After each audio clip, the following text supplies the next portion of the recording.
Bismillahirrahmanirrahim. Assalamualaikum warahmatullahi wabarakatuh. Perkenalkan, nama saya Ahmad Rifatul Majir, NIM 20110201131 dari kelas dari kelas C1. Sini saya akan melakukan presentasi untuk memenuhi tugas bahasa Indonesia. Sini saya presentasi dengan judul Junda Kartawijaya, tokoh Muhammadiyah, penggagas NKRI, dan Indonesia Maritim Dunia.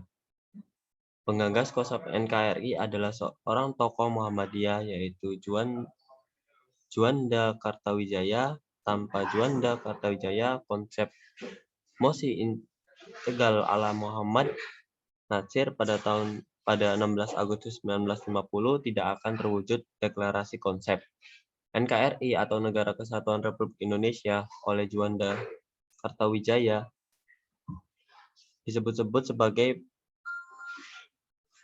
pernyataan kemerdekaan yang kedua. Juanda Kartawijaya adalah tokoh sentral di balik konsep kesatuan bangsa. Ditanda Juanda Kartawijaya juga memperkenalkan konsep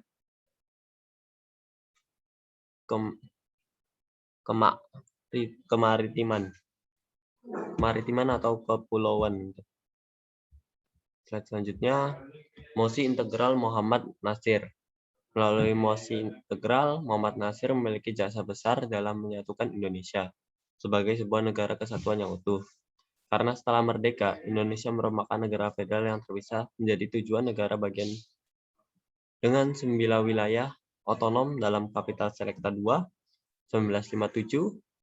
Muhammad Natsir menyatakan bahwa Mosi Integral ialah kesadaran bersama seluruh rakyat Indonesia di wilayah federasi untuk bersama-sama. Kesatuan dan kompak menanggung segala akibat sebagai satu kesatuan utuh. Natsir menyelesaikan 2/3 konsep Indonesia yang kemudian disempurnakan oleh Juanda. Next.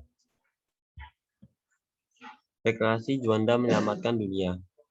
Dalam pengajian bulanan Ponpes PP Muhammadiyah di Jakarta, Jumat 7 Desember 2018, Dekam Perikanan dan Kelautan Universitas Pajajaran atau UNPAD, Dr. Yudi Nurul Ihsan menyatakan bahwa dunia internasional layak bermas pada kader Muhammadiyah bernama Juanda Kartawijaya.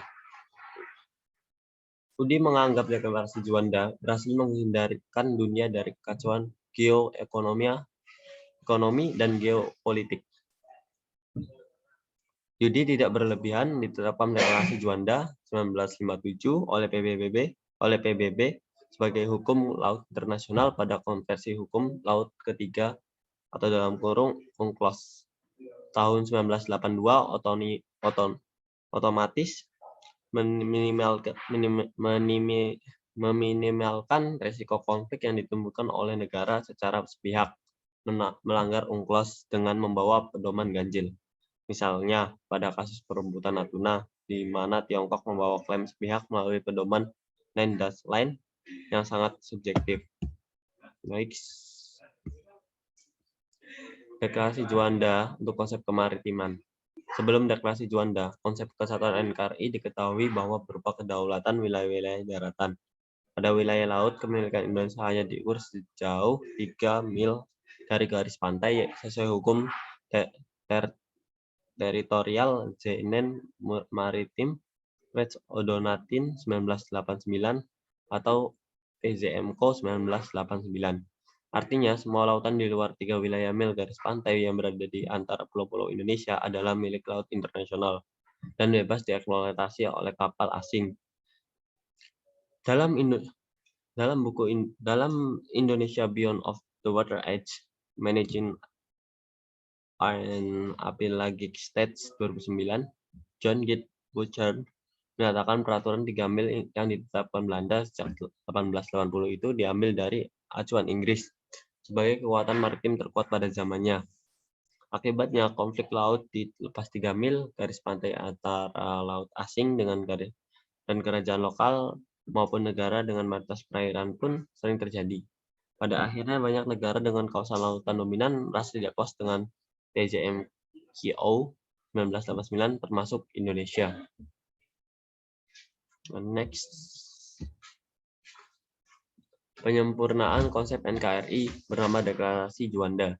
Deklarasi Juanda berupa pernyataan bahwa Indonesia sebagai negara yang terdiri dari tribun gugasan pulau memiliki kekhususan definisinya sendiri, sehingga wilayah kedaulatan Indonesia adalah termasuk laut sekitar, di antara dan di dalam Kepulauan Indonesia yang menjadi satu kesatuan wilayah NKRI atau dikenal dengan sebutan sebagai negara kepulauan, bisa disebut juga Archipelagic State. Setelah melalui perjuangan diplomatik panjang termasuk peran khusus dan Profesor Mokhtar Kusumaja, Deklarasi Juanda ditetapkan sebagai landasan hukum Indonesia mengenai peran Indonesia. Ditetapkan landasan hukum itu terangkum dalam Undang-Undang Nomor 14 PRP 1960 yang kemudian diterima dan ditetapkan oleh Perserikatan Bangsa-Bangsa atau PBB. Dalam Komisi Hukum Laut ketiga UNICLOS tahun 1982 sebagai hukum laut internasional Johannes Letten dalam pengaturan hukum daerah kepulauan 2019 mencatat Deklarasi Juanda sebagai penegasan bahwa wilayah laut dan darat Indonesia merupakan satu kesatuan dalam filosofi tanah air.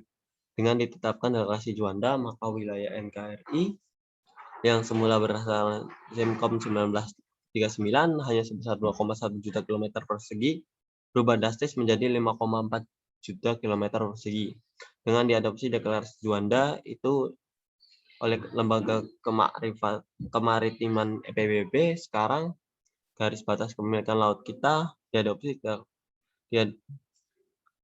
kepemilikan lautan kita mencapai 12 mil, 24 mil, sampai zona ekonomi eksklusif yang mencapai 200 mil dari garis pantai. Insinyur Juanda melampaui zamannya. Next.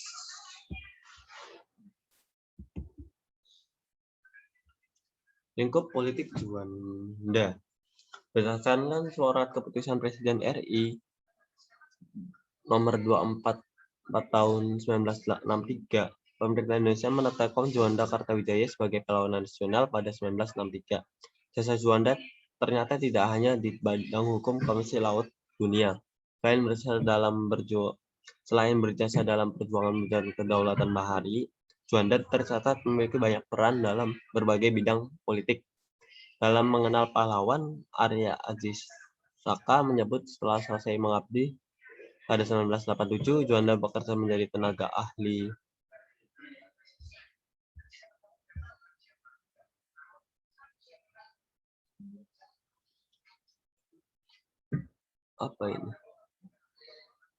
Kekuatan Pengairan Jawa Barat dan anggota Dewan Daerah Jakarta.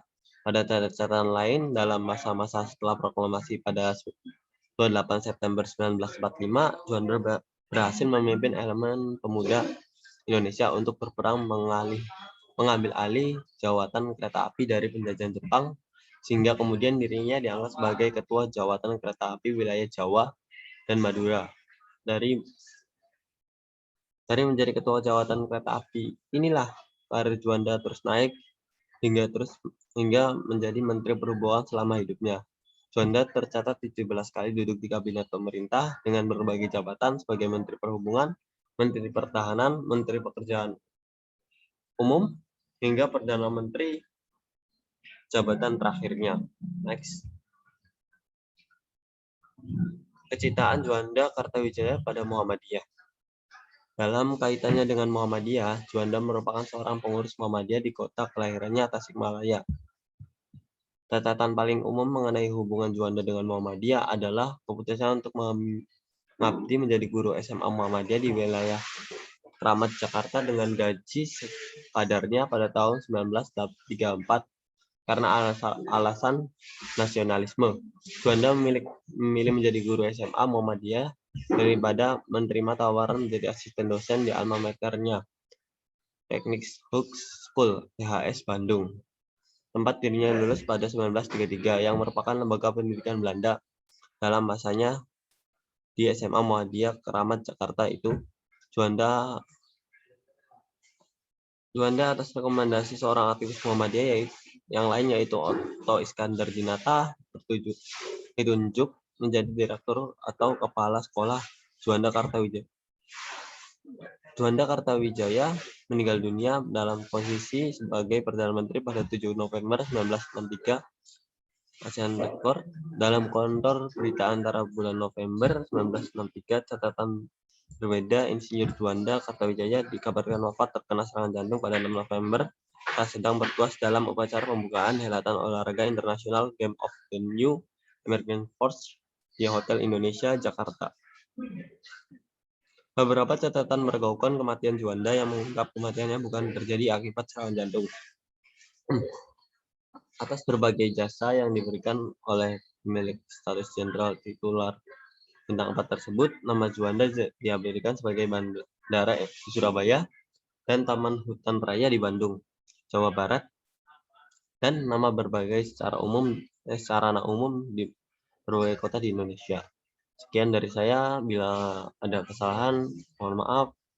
Wabillahi taufiq hidayah. Wassalamualaikum warahmatullahi wabarakatuh.